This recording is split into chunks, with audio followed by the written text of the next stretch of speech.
Hello, Frank. How are you? Good. How are you, Rabbi? Good to see you. Hi. Shalom from Israel.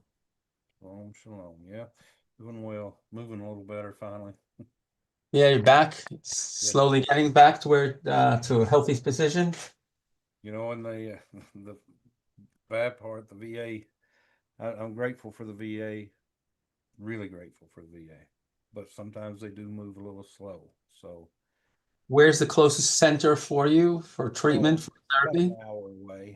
I've got to go this evening for an MRI. It's only taken me a little over a month to get in for one, and my back will almost be healed up by the time I go, but hopefully they can still see the damage and maybe figure out what's going on. How long have you had this problem? Oh, I've been dealing with it since 25 years probably. Um, the injury I got on active duty was in 2005. So I've Wow, got, so that's a long time. got a little bit of time under my belt with it. Yeah. So All right, well, wish you well. Should we get started? yes, sir. We were in chapter 6 under proper conduct, item number 4. That's page 73 or 71. If anyone has the book and they want to follow along, it's on page 71. Item number 4 is the first thing.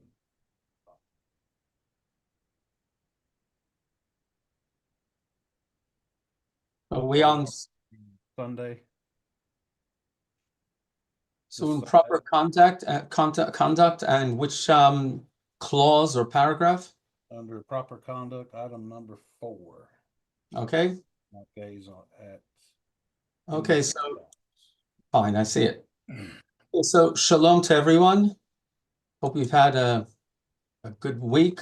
Since Thursday, we celebrated here and Jews around the world the festival of the Shavuot of the weeks, which is traditionally recognized or identified as also as the day or the Hebrew date when God revealed himself to the people of Israel at Mount Sinai and dictated the Ten Commandments and began dictating the entire Torah to Moses, to Moshe Rabbeinu. It's a one-day festival compared to Sukkot and Pesach, which are 7 or 8 days. So you have to cram in a lot on the one day of Shavuot. In many communities, people stay up late, if not the whole night, studying the Torah, hearing lectures, setting up learning partnerships with one or two individuals, and including children. Like I gave two classes here that evening, the first one beginning at midnight and the second one beginning at approximately 1 o'clock. And it was mostly teenagers that came to hear. There were other classes going on in parallel. I'm not the official rabbi here. I'm recognized as a rabbi, but I enjoy my status as more laid back. Anyway, it was a nice day. The weather was beautiful here. So let's get into the book now. Brit Olam of the Brit Shalom of Rabbi Cherki, Rabbi Oury Cherki, our mentor here at the Noahide World Center. So we're in the chapter that really deals with the one of the seven Noahide laws or instructions or principles, which is not to commit adultery. And we always try, and that's the way Rabbi Cherki wrote his book, we always try to look at the positive side, not just what you're not allowed to do. Religion and many religions are seen as telling us all the time what we cannot do. Um, and in Judaism, we have a lot of those too, but a wise person, and a person who has patience should always be looking for, okay, this is what I'm not allowed to do. Sometimes it might seem easy, sometimes it might seem tedious or complicated, but you should always look what stands or lays or lies at the foundation of these laws. So the matter of incest and adultery in the as one of the seven Noahide laws, let's look at the positive side. It's trying to direct us. These guidelines are trying to help us form positive and healthy relationships to create families and family homes and happy marriages, which I think any sane person realizes that has to be one of the components that you hope for, that you dream of when you're thinking of a happy life. Having all the money, having fame, having success, but not having a pleasant, loving, respecting, supporting home to go to. And I'm not talking about the four walls. I'm talking about what goes on inside and the feeling there between the residents of the home or the members of the family. So we all realize that's what we have to strive for. The question is how to do it, and the Western world is failing on this. So in this chapter, Rabbi Cherki has penned what should be basic practices and concepts so that we can try to strive, that we can have probability, that we have if you use these guidelines, you have a much bigger probability, you, your spouse, your children, and the entire family, of leading a happy family life. Okay, so we're in 4. I'll try to share it on the screen.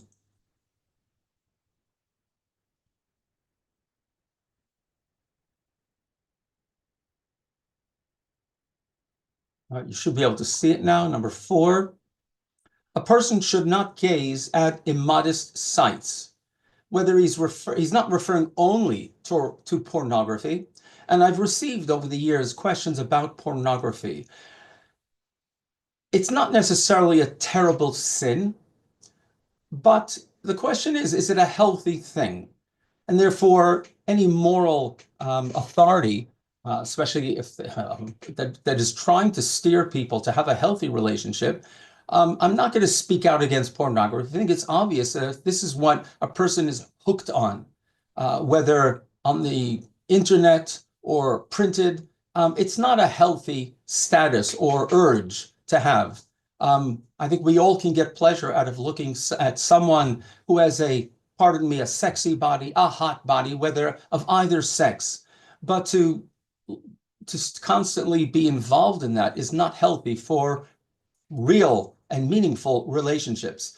A person should not gaze at immodest sights, as it says in 4, is also not only what would be considered pornography, it also includes looking at other people who are probably or possibly dressed in a alluring way, whether, a man looking at a woman or a woman looking at a man. There's nothing wrong with, let's say, a glance and appreciating it, but to try to gain pleasure when we should actually try not to.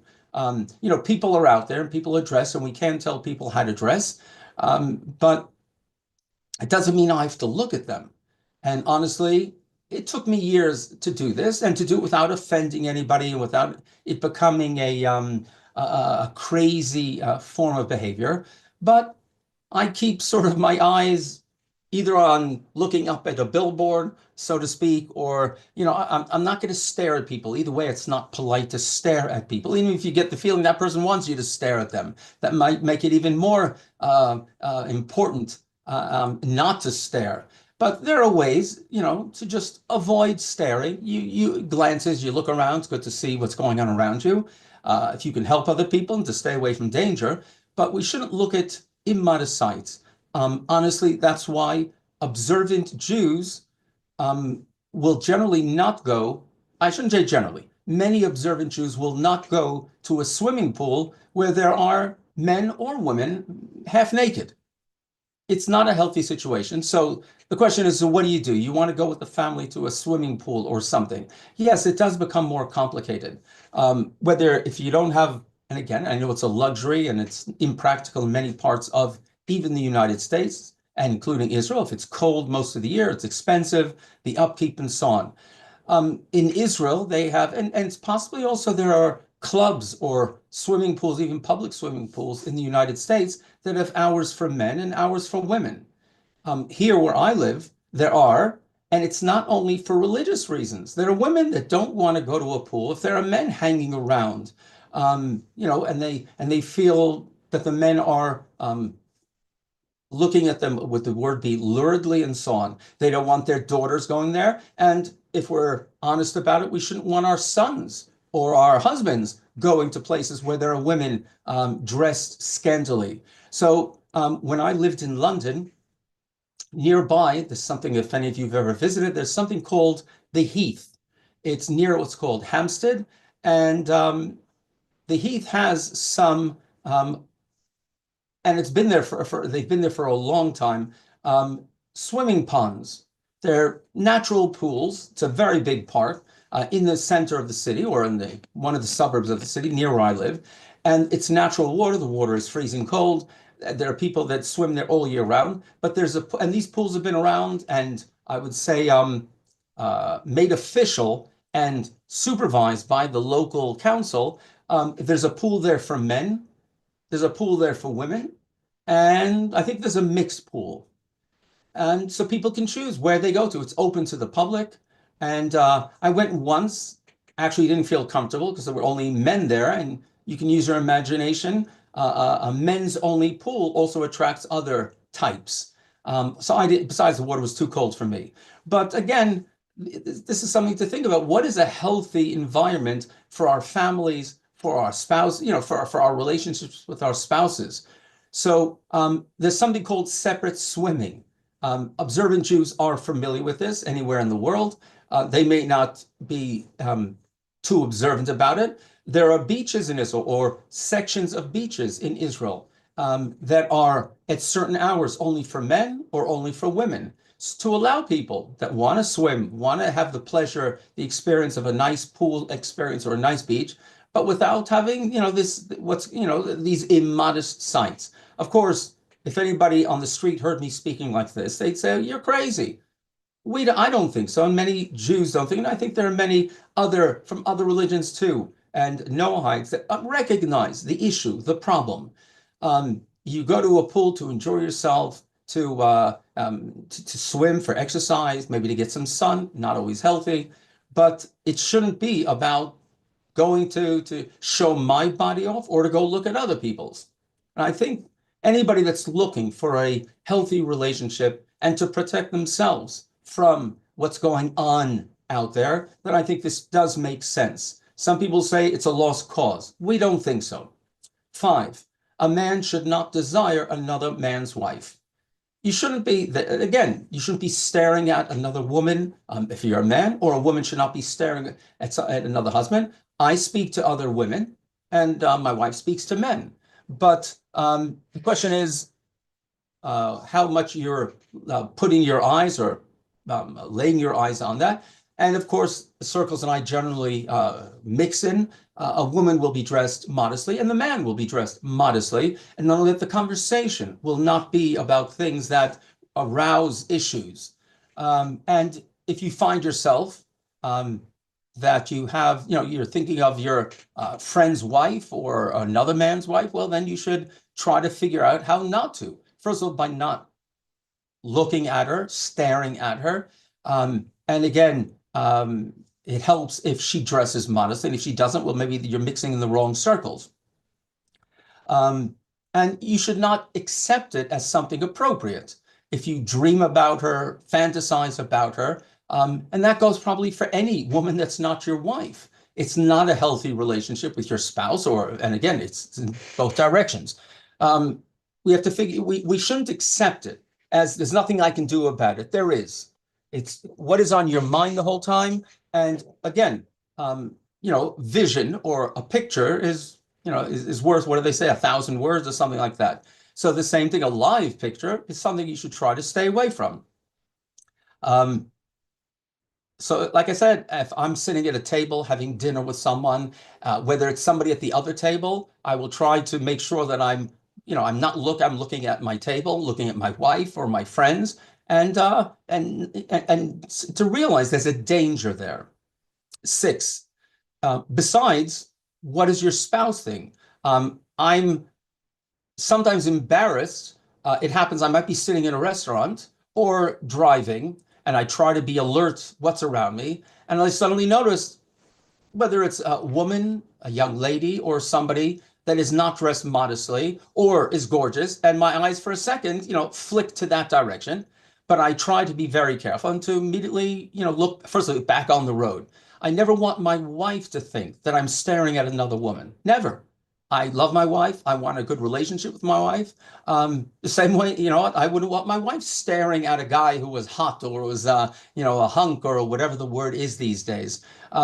We love each other. We want a healthy relationship. And I can give up on, it never occurred to me that, take what you can, not if it's going to hurt my relationship with other people and people that I love. Number 6, Noahides who want to observe laws of family purity. I'll explain what that is in a moment. I'm skipping over the brackets. In the manner of Jews are permitted to do so. All right, let me explain what that is. Let me see what if he continue with this. Okay, what's that? Okay, so again, a Noahide who wants to observe laws of family purity in the manner of Jews are permitted to do so. I probably won't go into all the details, but explain a little bit. In the Torah, and you can find it in various places in the book of Leviticus, and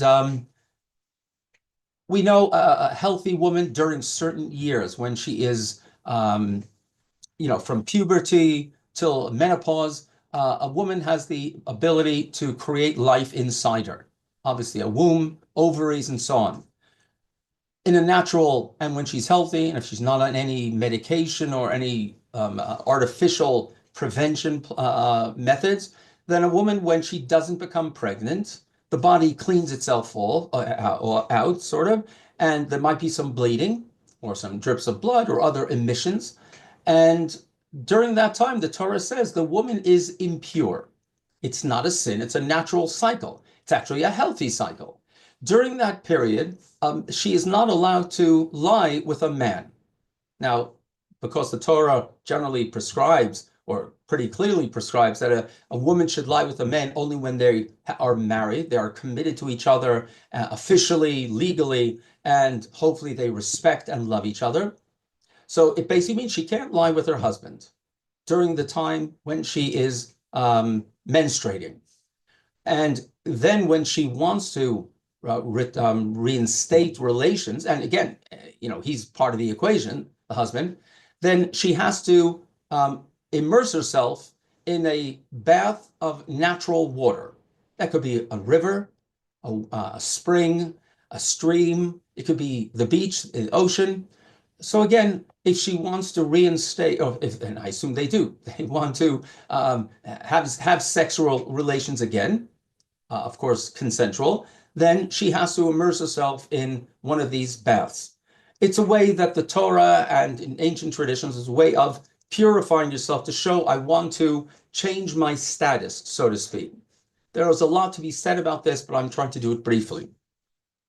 So observant men and women, married men and women, they accept from the time they're married that sexual relations are not only permitted, but they are encouraged. It's an act of loving. It should be an act of loving, of intimacy, of giving to each other. I'm not bringing up children now.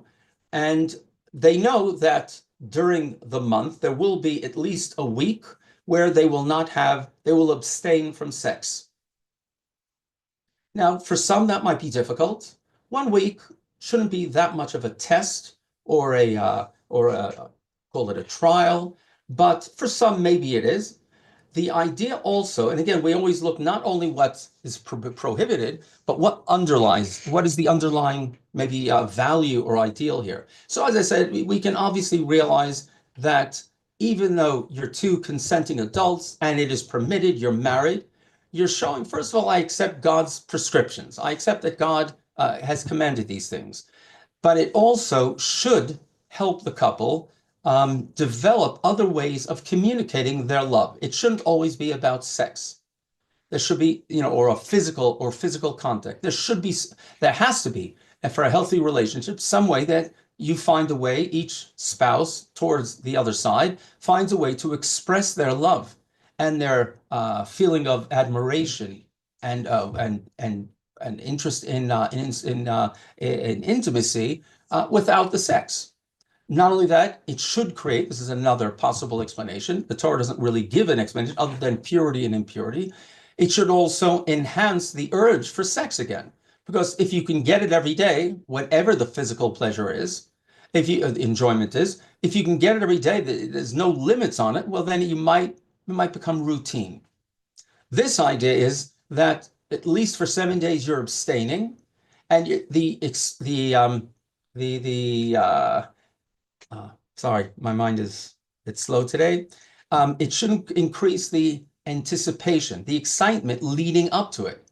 Not only that, during that period and the day or two before, you should be already planning, we're going to be together on that night.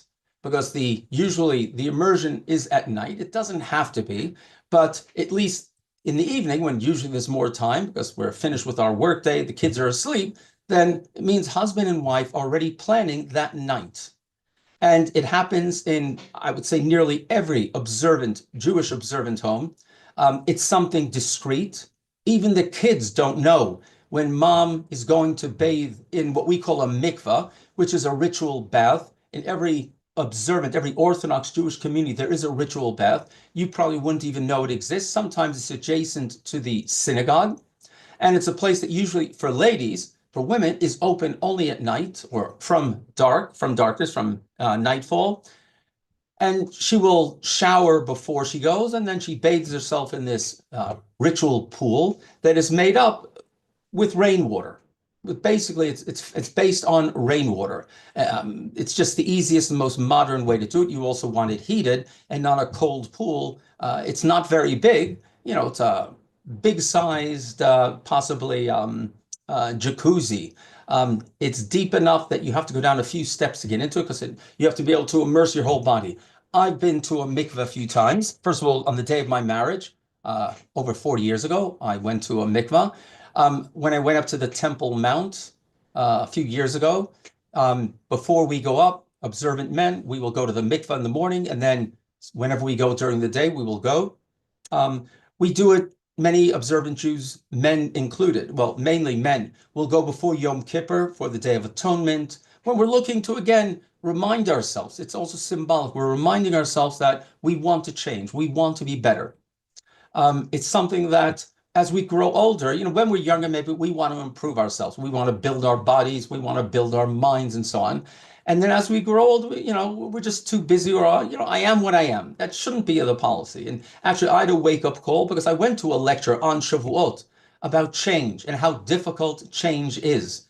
And it woke me up, I forgot about that I've been busy with the grandchildren. There's the war going on here, and we're running this business, this Airbnb. And I, remember, and I'm going to synagogue and I'm studying with two different people as partners, just on our own, in our homes. And I forgot about that. What am I doing to improve myself as a person, as a father, as a husband, as a grandfather, as a neighbor, towards God? And I'm doing the mitzvahs, the command, but I'm supposed to be looking, okay, how am I going to change?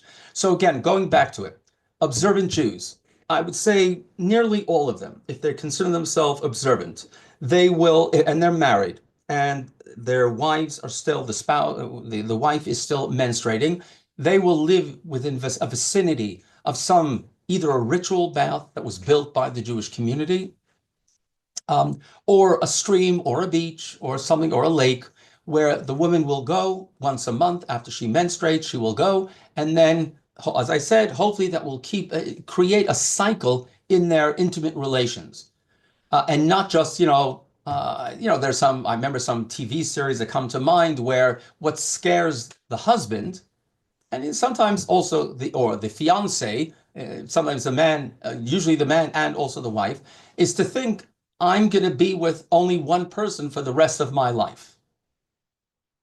That's it.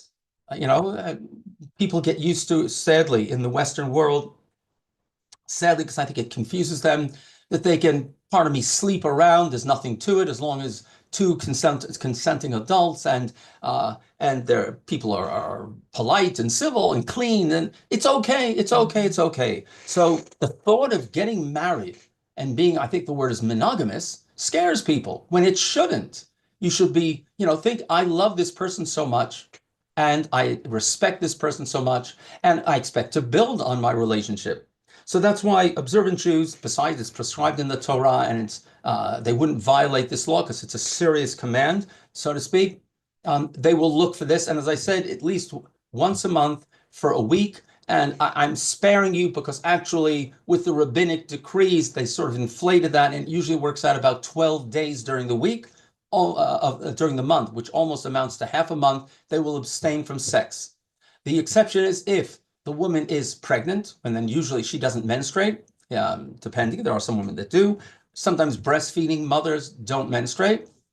And also after the woman experiences menopause, then she's not menstruating anymore, and then there's no need for her to go to the mikveh or to abstain from sex. The hope is, my wife likes to explain this, that by the time that she has hit menopause, hopefully the couple have become so accustomed to each other out of respect. It's possible also the sexual drive has waned a little bit, if not more than that.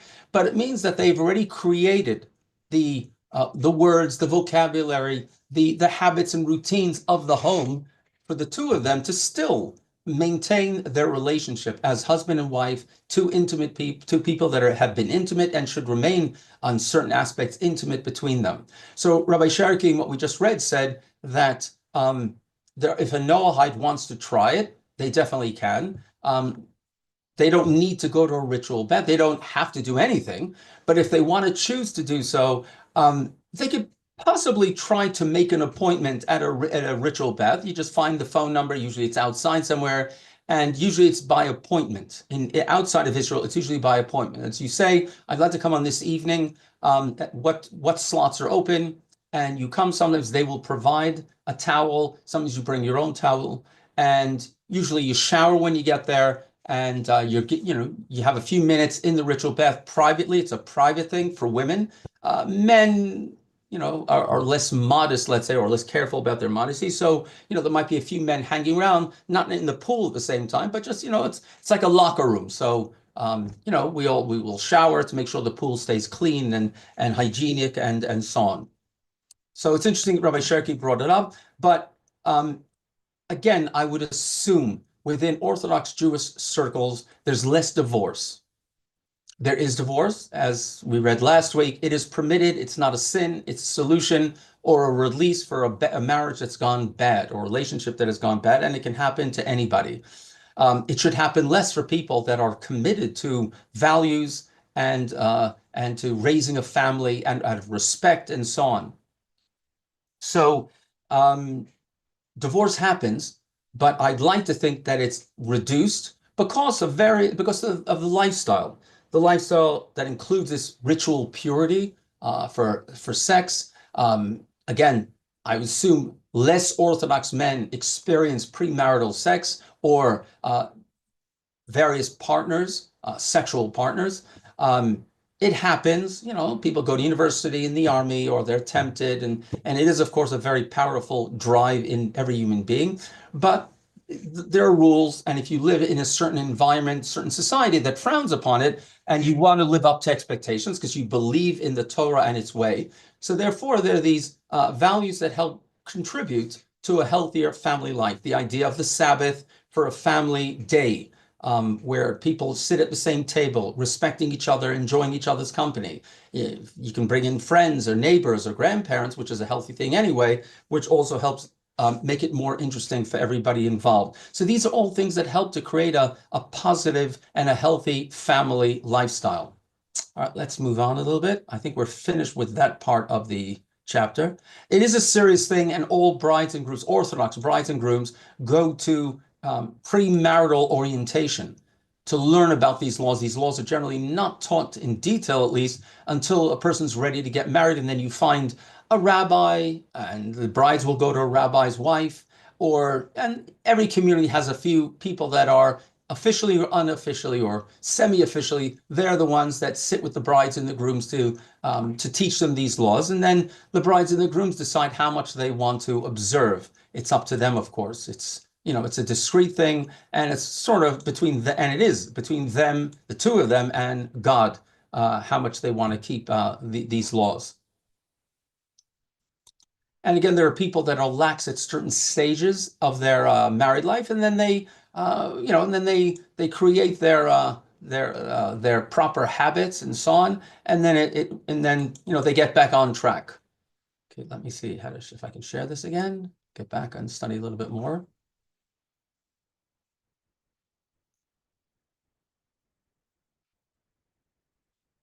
All right.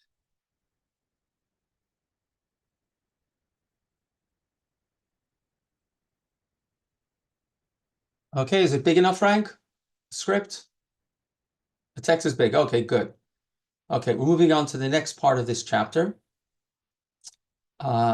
Purity. Again, this is more now he's going to some of the negative, the prohibitions. And these are, one of the 7 Noahide laws is who you're not allowed to sleep with. Call it purity, call it it's not healthy for the family. These relationships could have high potential of being damaging. So a Noahide person is prohibited from having relations with any of the following people, and would receive a punishment for doing so. Let's leave out the punishment because that doesn't it doesn't apply today. But it shows that these are people that we should not have sexual relations with.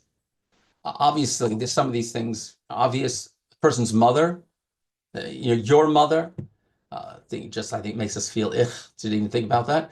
How about your stepmother? 2, his father's wife, even if she is not his mother, and even after his father's death, a relationship between a stepchild and their stepmother, their father's wife, should not be a healthy relationship and should be prohibited. It is prohibited. A married woman, unless it's your wife, is obviously forbidden because she made a commitment to another man. If she wants out, well, then she should get a divorce. And not only that, it's bad for society, of course.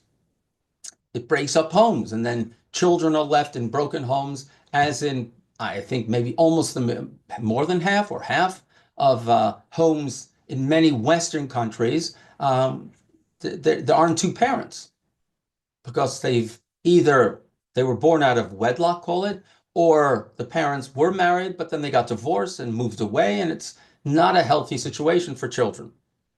For a sister born to his mother. So even if it's different fathers, but she's your half sister, she's your sister. Obviously, this is also to protect the sister at home, that nobody should bully her. But again, she is family, she's a close relation, and therefore she is forbidden.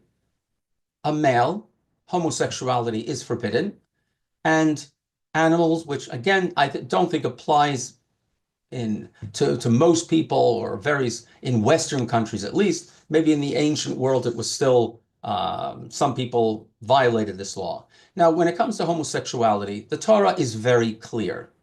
Why are you smiling, Frank? Have you not heard of the bark mitzvah that was done in the Midwest? Yeah.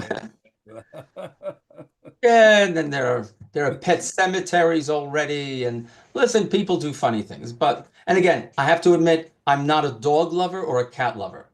Nothing particularly against them. I just don't appreciate, I don't mind. You see a nice dog, a good-looking dog, and or whatever. I can appreciate that. But I'm too busy, and thank God I have my family. And I don't want. Anyway, let's leave that out. I'm not, but I can understand somebody who loves their dog and is, whatever. I can understand they want to have some kind of ceremony for them. I think it's a bit. You don't have to, So it's a bit funny as you laughed yourself, a bar mitzvah or it's a bit strange. Okay, but homosexuality, of course, is forbidden by the Torah. Homosexuality, we're not talking about the person, we're talking about the act. If 2 men are living together, again, it's not encouraged, of course, and it goes against what we would seem is, part of me, is normal as prescribed by the Torah. How they could have a family, raise kids, and so on. Okay, so you'll say, well, they can adopt, surrogacy, and so on. And I have a nephew who's a lovely fellow. He's a doctor, and he came out of the closet a few years back, and has a relationship now with another young man, not so young anymore, with a man, and they have adopted. They paid for surrogacy, and they have 2 children. We accept them, right? Nobody asks us to judge them. It's not my point to judge them. They're both nice human beings, and their kids, they're going to raise their kids, a boy and a girl. Is it what the Torah wants? I would say no. But we should not judge these people because we don't understand what they went through. We should respect them as human beings without accepting their lifestyle. There are many things that people do, and I disagree with what their behavior or their lifestyle, but as long as they're not doing it to me, and it's not illegal or immoral, then, so is homosexuality immoral? It goes against the laws of the Torah. For me, morality is more, stealing, hurting other people, murder, telling tales, ruining people's reputations, raping. Those are immoral things. You're hurting other people. Homosexuality, again, is against what God prescribed in the Torah, but again, it's the act. Now, the question arises, if God created them as lesbians or as homosexuals, what did God expect them to do?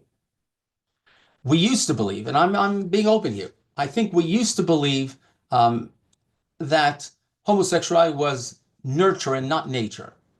Because people were not born gay. It was because of a crisis or whatever it was. Nobody set them straight before puberty or during or whatever, the onset. Today, I think it's pretty clear that they are wired differently. I think I think it's polite to say that. In other words, they were born with a different persuasion. Could they have, if it was detected early, could they have been educated in a different way to not so that they wouldn't grow up to be gay? I don't know, and I don't want to offend the parents. I don't want to offend the people.